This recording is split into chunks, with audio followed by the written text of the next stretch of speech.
Bueno, y ya estamos en línea con nuestro próximo entrevistado. Estamos en comunicación con Alfredo Vítolo. Él es abogado, es profesor de Derecho Constitucional y Derechos Humanos en la UBA. Y lo convocamos nuevamente al programa porque cada vez que vemos que en los medios se empieza a hablar de leyes, de derecho, de fueros, desafueros, de leyes, de garantías, de prisión, es como que nos agarra una especie como de confusión. Hay mucha información en los medios y nos gusta cada tanto hacer como una pasada en limpio para ver si estamos entendiendo qué es lo que está pasando, sobre todo cuando el derecho roza la política y viceversa. Bienvenido, Alfredo, a Citas de Radio. Es un placer para mí darte la bienvenida. ¿Cómo estás? ¿Qué tal? ¿Cómo están ustedes? Gracias por la invitación. Es siempre un gusto poder compartir, aunque sea a la distancia, estas tan interesantes discusiones y conversaciones que tienen ustedes todas las tardes. Bueno, también es un gusto para nosotras poder llamar a un referente que nos aclare un poco el panorama. Alfredo, bueno, escuchando un poco lo que decía recién, ¿nos querés ayudar a pensar, pasando un poco en limpio, en qué está todo el tema de la votación que ha habido en diputados con el allanamiento de la causa de los cuadernos a los departamentos de Cristina Kirchner y cómo ha sido rechazado el proyecto de desafuero y demás? A ver, fue en el Senado, no en la Cámara de Diputados. Perdón, en el Senado. Primer tema, sí, una aclaración. A ver, acá hay algunos temas que es bien que haya que aclararlos porque lamentablemente hay una muy fea sensación en la gente común que no está acostumbrada al tema del funcionamiento del Congreso respecto a esto de los fueros, ¿no? Un poco lo charlamos cuando era la situación de debido el año pasado y la verdad creo que hay que entenderlo desde la lógica que tuvo el constituyente en 1853 cuando estableció la regla de los desafueros, ¿no? Y en realidad la regla de los fueros. Sí. ¿Por qué un legislador, por qué un senador o por qué un diputado tienen algunos privilegios que les evitarían en algunas circunstancias ir presos? Y la realidad de esto tiene que ver con la dinámica del proceso político y también con una idea de que en 1853 se veía muy fuerte el miedo de que los poderes ejecutivos avanzaran con las facultades de arresto especialmente, avanzaran sobre el poder legislativo, impidiéndole que el legislativo sea el control de la función ejecutiva. Entonces, por eso se establecía que previamente a que un juez pudiera procesar o pudiera arrestar a un senador o un diputado, debía comunicarle a la Cámara correspondiente el estado de la situación de por qué iba a pedir esto, para que la Cámara pudiera resolver o resolviera con una mayoría agravada, decir, sí, realmente el pedido tiene un nivel de gravedad importante, vamos entonces a conceder el desafuero. Y también parte de una base de que la Constitución no está prevista para solucionar situaciones sociológicas en donde una Cámara encubre o procura encubrir a un jefe político, de cualquier partido que sea, claro, sino que asume que la Cámara va a actuar con responsabilidad y que frente al pedido de desafuero no lo van a analizar con connotaciones políticas, sino realmente teniendo en cuenta la seriedad de la solicitud que hace el juez. En el caso concreto de la senadora Kirchner, en realidad no hubo un pedido de desafuero. Pues, ¿y esto qué tiene que ver? Porque en el año 2001, en el marco de la discusión que había sobre el caso de las Banelco, no sé si se acuerdan, sí, algunas de ustedes a lo mejor eran muy chicas, otras a lo mejor sí, pero en el caso de las Banelco, el Congreso dictó una ley regulando los desafueros. O sea, una ley diciendo todo pedido de desafuero va a pasar por esto, e interpretando la norma de la Constitución en un sentido un poco, yo no sé, estoy muy de acuerdo con la interpretación que hizo el Congreso en aquel momento, diciendo que en realidad la inmunidad de los legisladores es solo de arresto y no de proceso, puede continuar el proceso hasta que el arresto sea indispensable, y al mismo tiempo estableciendo que cualquier allanamiento debía contar con la aprobación previa de la Cámara. Lo que se solicitó en esta ocasión a la Cámara no fue el desafuero de la senadora Kirchner, sino que lo que se solicitó fue la posibilidad de que se allanaran sus oficinas y su departamento. Este fue el pedido concreto. Sí. Y en la discusión se otorgó la autorización después de 20 días. Algunos dirán, bueno, ¿qué sentido tiene el allanamiento después de tanto tiempo? Yo creo que tiene dos significaciones. Obviamente una significación política sobre la cual no voy a opinar, pero y después hay una realidad política, jurídica, que es, aun cuando evidentemente nadie que está avisado de un allanamiento va a ser tan dejar las cosas que le puedan generar algún perjuicio, porque nadie tiene obligación de declarar contra sí mismo, con lo cual se pierde el elemento sorpresa. Claramente el allanamiento sirve también como una herramienta para corroborar dichos de terceros en una causa. O sea, cuando una persona en una causa determinada dice, a mí me entregaron algo en un lugar que era de tal característica, verificar realmente si las características de lo que está diciendo son así, o si puede haber algún componente de falsedad en lo que está declarando el testigo. O sea, desde ese punto de vista, a pesar de todo, el allanamiento, aunque pierde el elemento sorpresa, cumple una segunda función. O sea, lo que se resolvió acá fue habilitar los allanamientos, no desaforar a nadie. Bien, ahora hay una comparación que la gente hace, digamos, casi automáticamente con las causas de corrupción en Brasil, que es Lava Jato, y lo que está sucediendo ahora acá con los cuadernos y demás. ¿Son comparables las causas de corrupción en países con la justicia, que no sé si es tan diferente a la nuestra, o por lo menos lo que hablaban del juez Moro y del juez Bonadío, de los recursos que tenían disponibles y demás?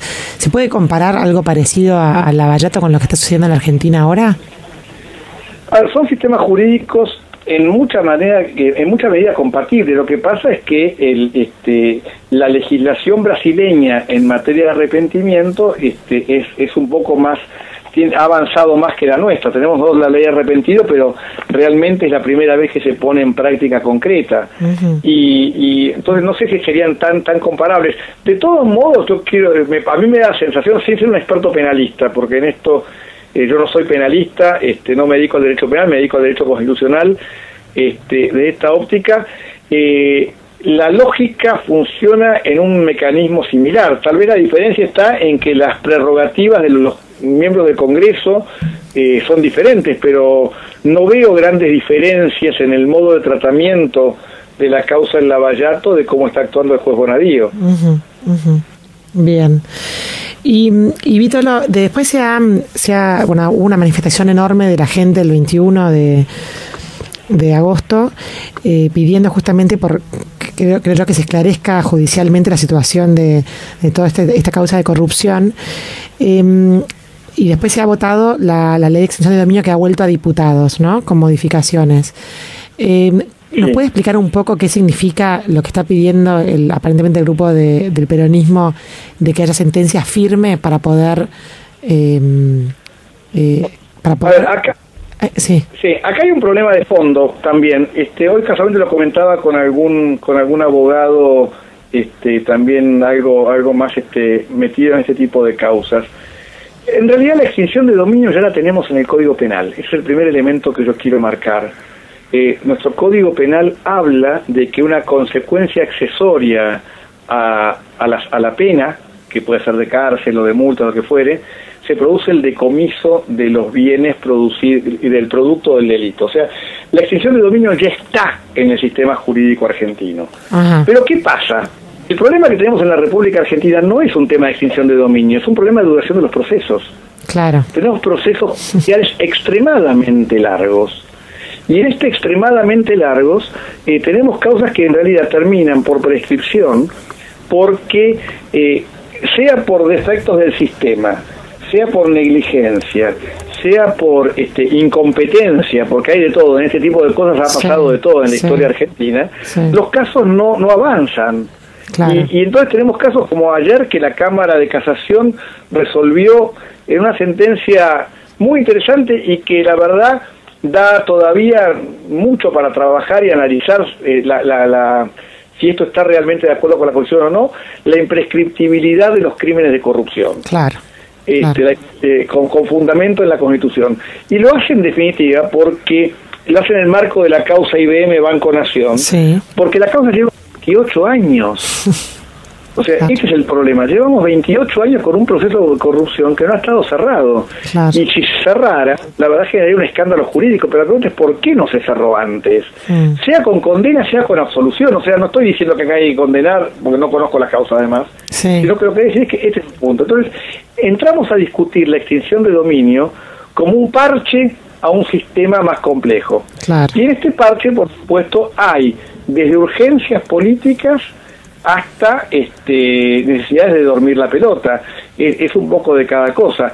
El planteo del peronismo, o del bloque, de algunos de los bloques justicialistas, en el sentido de esperar sentencia definitiva, desde un punto de vista de estricta lógica jurídica, no es incorrecto.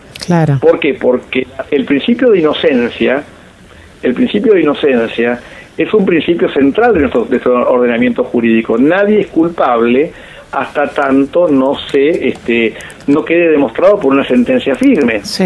El problema es que acá vivimos en un limbo durante muchísimo tiempo.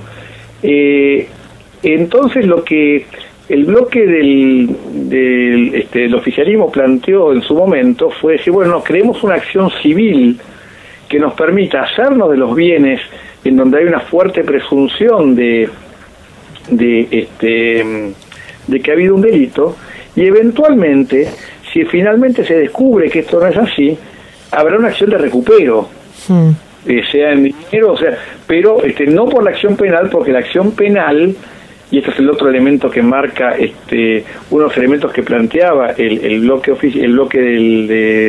del peronismo, está planteando el tema de que no puede tener carácter retroactivo, porque si es una sanción penal, o sea, si lo que estamos haciendo es modificando el Código Penal, la sanción esta no podría ser aplicada a delitos cometidos con anterioridad a la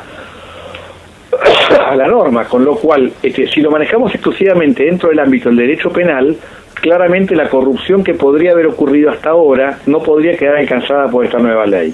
Si lo manejamos como una acción de recupero civil, con un proceso de reembolso, en caso de sanción, ahí sí podría haber, que podría funcionar también para los casos anteriores. Pero es un tema de un fuerte carácter técnico esto, ¿no? El problema de la irretroactividad de la ley penal. No me pueden sancionar con una pena que al momento del dictado de la ley no era ley. Pero yo quiero resaltar esto. Hoy en el Código Penal ya la sanción de decomiso de los bienes producto de la corrupción y de todo lo que se hubiera generado como consecuencia de él, ya está hoy en el Código Penal hace muchísimos años.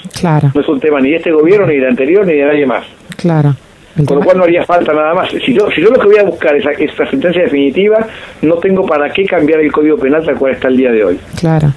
O sea que si volvemos a la Constitución de 1853 y por qué se puso la ley de desafuero, que era para preservar de alguna manera la independencia de poderes, para que el Ejecutivo no se ensañara con nadie el poder legislativo, digamos, hoy en día parecía como que el cuerpo legislativo está utilizando esta ley para protegerse entre ellos, ¿no? Lo que la opinión pública parece interpretar. La opinión pública lamentablemente tiene la sensación de que el Congreso termina siendo una especie de casa de jugar al poliladro, ¿no? Donde acá no me puede tocar nadie y nos protegemos porque hoy te protejo a vos y mañana me proteges a mí. Y esto es lo grave, ¿no? Esta es la percepción grave que tiene la ciudadanía, porque los legisladores, tanto diputados como senadores, tienen que darse cuenta que están ahí representando al pueblo que los votó. A mí me dio mucha tristeza cuando escuché a una senadora enojada con que había un grupo de gente manifestando en la calle, y tildándolos con planteos de señoras gordas o planteos, le gusta o no le gusta, es el pueblo que le está pidiendo cosas, punto. Además es interesante que esta misma senadora 15 días antes elogiaba las marchas populares que estaban de acuerdo con su posición política en un debate anterior. Esta es un poco esas sensaciones que generan, estas actitudes que generan sensaciones muy encontradas en la gente y que llevan al divorcio de la sociedad con sus representantes, lo cual es tal vez lo más grave que le puede pasar al sistema democrático, ¿no? Que los ciudadanos no crean en las instituciones. Totalmente. Y bueno, y la justicia también hay una imagen por levantar y digamos, y una cuenta por saldar con la sociedad, pues también está muy descreída de la justicia y del rol de los jueces y que se despeguen del sistema político para poder realmente hacer justicia, ¿no? Desde ya, ese es un tema también, es el otro gran tema central, ¿no? Yo acá siempre recuerdo que lamentablemente venimos de una idiosincrasia muy compleja, exaltamos algunos al Martín Fierro como, no a él personalmente, sino a la obra, como ejemplo de argentinidad. Y yo siempre me acuerdo de esa famosa frase, ese famoso verso del Martín Fierro, cuando dice: hacete amigo del juez, no le des de qué quejarse, porque siempre es bueno tener palenque ande ir a rascarse. Claro. O sea, esta sensación de que la justicia es una justicia amiga del poder de turno, en realidad es amigo de sí misma, ¿no? Porque hoy están unos y es amiga de ese poder, mañana están otros y sigue siendo amiga del poder nuevo. Tal cual. O sea, no tienen la culpa de que los gobiernos cambien. Y en realidad sería bueno que fueran independientes realmente y que no se hicieran amigos ni de unos ni de otros, sino que los fallaron. Es muy interesante cuando a la imagen de la justicia se la identifica con una figura, con los ojos vendados. Y esto a veces genera alguna crítica, ¿no? Porque en alguna forma de hacerle un chiste uno dice, bueno, juzga vendada para no ver la realidad. No, en realidad juzga vendada para no ver quién es el que está planteando el argumento. Claro. Y poder analizarlo con absoluta imparcialidad e independencia. Lamentablemente acá vemos que las causas contra cualquier miembro de cualquier gobierno en la República Argentina en general se aceleran cuando el gobierno pierde poder político y y comienzan a bajar de intensidad cuando el poder político es más fuerte. Tal cual. Y esto es triste, ¿no? Esto es tal vez lo más triste. Yo siempre me acuerdo una vez que vino a visitarnos en Argentina la jueza Sonia Sotomayor, que es jueza de la Corte Suprema de los Estados Unidos, y en una sesión que se hizo en la Facultad de Derecho de la Universidad de Buenos Aires, le preguntaron por las presiones. Y presiones que obviamente existen, ¿no? O sea, pensar que no hay presión sobre el Poder Judicial en ningún lugar del mundo sería una utopía, porque esto de hecho existe. Pero ella dijo, a ver, sí, presiones hay, la gente nos llama, pero en definitiva, yo soy jueza de la Corte Suprema de Estados Unidos. ¿Quién me podría presionar en sentido de hacerme cambiar de decisión, no? Claro, está bien. La espalda que tiene la hace más grande que las presiones individuales, ¿no? Claro, el cargo fortalece a la persona. Lo que pasa es que acá en la Argentina hemos tenido una triste tradición, en particular fomentada por los sucesivos cambios de gobiernos no democráticos y democráticos, en donde cada gobierno que llegaba, primero un gobierno militar, después un gobierno civil, después otro gobierno civil, después otro gobierno militar, iban cambiando, iban planteando que tenían que poner su corte. Y no era poner la corte independiente, era poner su corte. Así hemos hablado, así como en otros países las cortes y los tribunales son conocidos por los nombres de los grandes jueces que presiden los altos tribunales. Acá en Argentina las cortes son la corte de Alfonsín, la corte de Menem, la corte de Kirchner. Sí, tal cual. Tenemos un problema de que tenemos una identificación del poder judicial con el poder político, que es horrible para el sistema democrático. Volvemos siempre a la misma conclusión, Vitolo. Hay que fortalecer las instituciones. Esa es nuestra gran tarea, ¿no? Es un tema central. Tenemos que reforzar la enseñanza en las escuelas primarias. O sea, a ver, no es un cambio de un día para el otro. No, queda claro. Tenemos que establecer la importancia y la trascendencia de vivir en un sistema organizado que respete, en donde las cosas se pueden hacer y no se pueden, y a veces las cosas buenas no se pueden hacer. Porque el día que nosotros violamos la ley para hacer una cosa buena, después vamos a ir relajando la conciencia, y cuando otro considere que algo está bien, va a ser lo mismo, aunque realmente esté mal. Tal cual. Para eso las reglas apuntan a reducir los márgenes de error. No eximen el error. Un ejemplo que es muy bueno para esto es cuando uno tiene la posibilidad de observar un procedimiento de despegue de un avión. Los aviones, antes de despegar, pasan un procedimiento de seguridad muy riguroso, en donde el copiloto le pregunta al piloto o al revés una serie de preguntas que están tabuladas en un manual y que son como, por ejemplo, está prendido la turbina derecha, que parecen obviedades, pero ese circuito es lo que permite evitar el error o reducir el margen de error. Mi hermano es médico y se dedica a temas de seguridad hospitalaria. Y el otro día me dice, ¿sabes cuál es el principal error médico en los hospitales, en las cirugías? Y le digo, la verdad no, me dice, el error es que se equivocan de órgano. O sea, tienen que operar la rodilla derecha y operan la rodilla izquierda. Tienen que operar el ojo derecho, operan el ojo izquierdo. Tienen que sacar el riñón derecho y sacan el otro.